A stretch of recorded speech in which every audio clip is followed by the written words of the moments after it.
Assalamualaikum warahmatullahi wabarakatuh.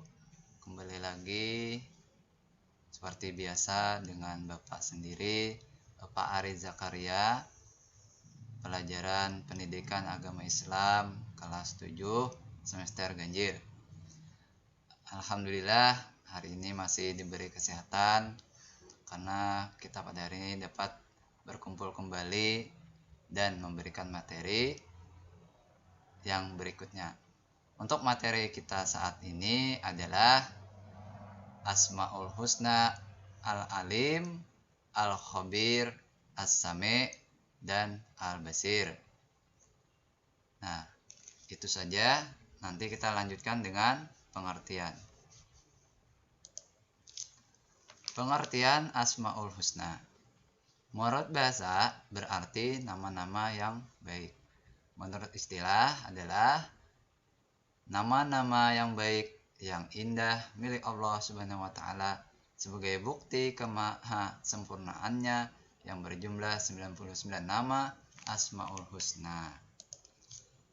Firman Allah Quran Surah Al-A'raf 180.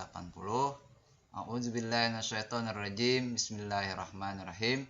Walillahil asmaul husna fad'uuhu biha Wadharul ladzina yulhiduna fi asma'i sayujzauna ma kanu ya'malun. Artinya, dan Allah memiliki Asmaul Husna, nama-nama yang terbaik, maka bermohonkanlah kepadanya dengan menyebutnya Asmaul Husna itu dan tinggalkanlah orang-orang yang menyalahartikan nama-namanya. Mereka kelak akan mendapat balasan terhadap apa yang telah mereka kerjakan. Yang pertama adalah Al-Alim. Al-Alim artinya maha mengetahui. Menurut istilahnya adalah Allah maha mengetahui, memiliki ilmu dengan pengetahuan yang tiada batas. Allah bebas memberikan ilmu kepada hambanya yang mematuhi segala perintahnya dan menjauhi larangannya. Firman Allah Quran Surah Al-An'am 59. Bismillahirrahmanirrahim.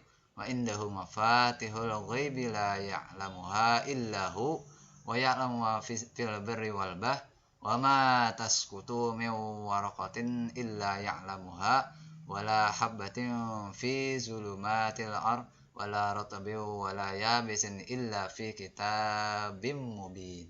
Artinya, dan kunci-kunci semua yang gaib ada padanya. Tidak ada yang mengetahui selain dia. Dia mengetahui apa yang ada di darat dan di laut. Tidak ada sehelai daun pun yang gugur yang tidak diketahuinya. Tidak ada sebutir biji pun dalam kegelapan bumi, dan tidak pula sesuatu yang basah atau yang kering yang tidak tertulis dalam kitab yang nyata, Lauh Mahfuz. Contoh sikap Al-Alim dalam kehidupan sehari-hari adalah sebagai berikut. Yang pertama, belajar dengan giat, rajin membaca agar cakrawala pikiran kita terbuka, baik itu di lingkungan rumah dan sekolah. Yang kedua adalah rajin berdiskusi, gemar berorganisasi agar pengetahuan kita bertambah. Yang ketiga, mengajarkan kepada adik cara berwudu yang baik dan benar. Yang keempat, membimbing dan membantu adik mengerjakan PR. Yang kelima, membantu menerangkan kepada teman mengenai materi pelajaran yang ia belum pahami dengan baik. Yang kedua adalah Al-Khabir. Artinya maha teliti Allah Subhanahu wa Ta'ala, mengetahui apapun yang dikandung dalam hati dan pikiran untuk meneladani nama Allah. Al-Khabir ini adalah dengan berbaik sangka kepada Allah dan sesama. Firman Allah dalam Quran Surah At-Taubah 16. Bismillahirrahmanirrahim. Am hasibtum an tusraku walamma ya'lamillah allazina jahadu minkum walam yattakhidhu min dunillahi wala rasulihi wala mu'minina waliyah wallahu khabirum bima ta'malun. Artinya, apakah kamu mengira bahwa kamu akan dibiarkan begitu saja, padahal Allah belum mengetahui orang-orang yang berjihad di antara kamu, dan tidak mengambil teman yang setia selain Allah, Rasulnya, dan orang-orang yang beriman. Allah Maha teliti terhadap yang kamu kerjakan. Contoh sikap al-khabir dalam kehidupan sehari-hari adalah sebagai berikut. Yang pertama, belajar giat dan tekun agar ilmu pengetahuannya bertambah. Yang kedua, teliti saat mengerjakan ujian agar mendapatkan nilai yang baik. Yang ketiga, banyak membaca buku untuk memperkaya ilmu pengetahuan. Yang keempat, hati-hati dan teliti dalam melaksanakan sesuatu hal seperti mengerjakan PR. Yang kelima, agar mendapat nilai yang maksimal. Berikutnya adalah yang ketiga adalah as-sami'. Allah Maha mendengar. As-sami' artinya Maha mendengar Allah segala sesuatu yang ada sekalipun pelan suaranya. Allah mendengar tanpa perantara daun telinga, baik yang didengarnya itu bunyi suara, warna, maupun benda. Firman Allah, Quran Surah Al-Baqarah 256. Bismillahirrahmanirrahim. La ikraha fid din. La ikraha fid din. Qad tabayyana ar-rusdu minal ghayy. Wa may yakfur bit-taghuti wa yu'min billah faqad istamsaka bil urwatil wusqa la fisama laha. Wallahu sami'un alim. Artinya, tidak ada paksaan dalam menganut agama Islam. Sesungguhnya telah jelas perbedaan antara jalan yang benar dengan jalan yang sesat.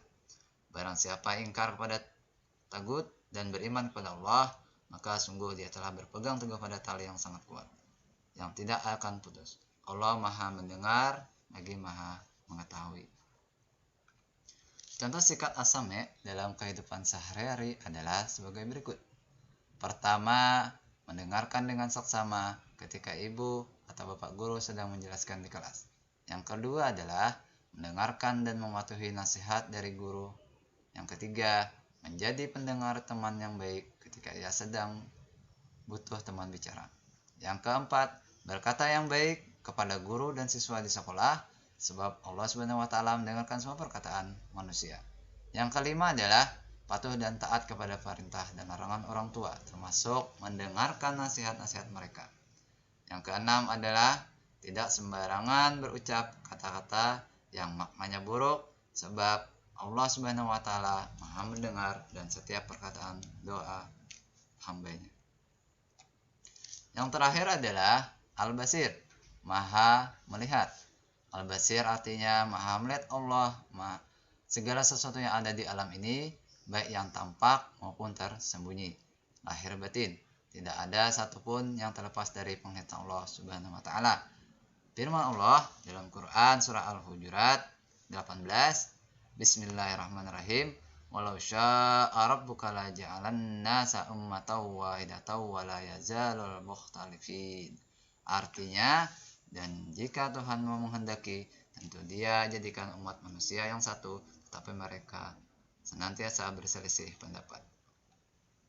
Contoh sikap al-basir dalam kehidupan sehari-hari adalah pertama, kita melihat atau memperhatikan alam, kita mengerti kebesaran Allah dengan melihat alam, kerapian alam, planet-planet beredar pada porosnya.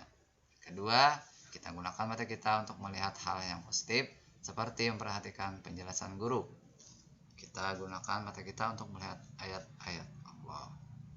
Yang terakhir adalah dari kita memahami dari sifat Asmaul Husna, maka kita sendiri dan semuanya mendapatkan manfaat seperti berikut. Yang pertama, hati kita dan diri kita takut kepada Allah Subhanahu wa taala. Yang kedua, kita akan mendapatkan ketenangan hati. Yang ketiga, hidup selalu untuk beribadah. Kemudian adalah berikutnya hikmah beriman pada Asmaul Husna, Al-Alim, Al-Khabir, As-Sami, dan Al-Basir. Yang pertama, lahir potensi tauhid. Yang kedua, melahirkan sikap baik sangka, tabah dan tawakal. Yang ketiga, terhindar dari akhlak tercela dan kemusyrikan karena mengenal nama-nama baik Allah Subhanahu wa taala. Yang keempat, berperilaku yang mencerminkan ketaatan kepada Allah dan meneladani Asmaul Husna. Yang kelima, dekatkan diri kepada Allah Subhanahu wa taala dengan menghafalkan serta mengucapkan Asmaul Husna dalam keseharian. Seorang muslim, amal ini dapat mendekatkan seorang hamba kepada Allah Subhanahu wa taala. Nah, mungkin itu saja yang dapat Bapak sampaikan. Untuk selanjutnya nanti kita akan adakan lembar kerja peserta didik. Nanti kalian akan menjawab soal-soal dari Bapak, yaitu pilihan ganda dan esai. Mungkin ini saja yang dapat Bapak sampaikan. Mohon maaf atas segala kekurangan. Wabillahi taufiq wal hidayah. Wassalamualaikum warahmatullahi wabarakatuh.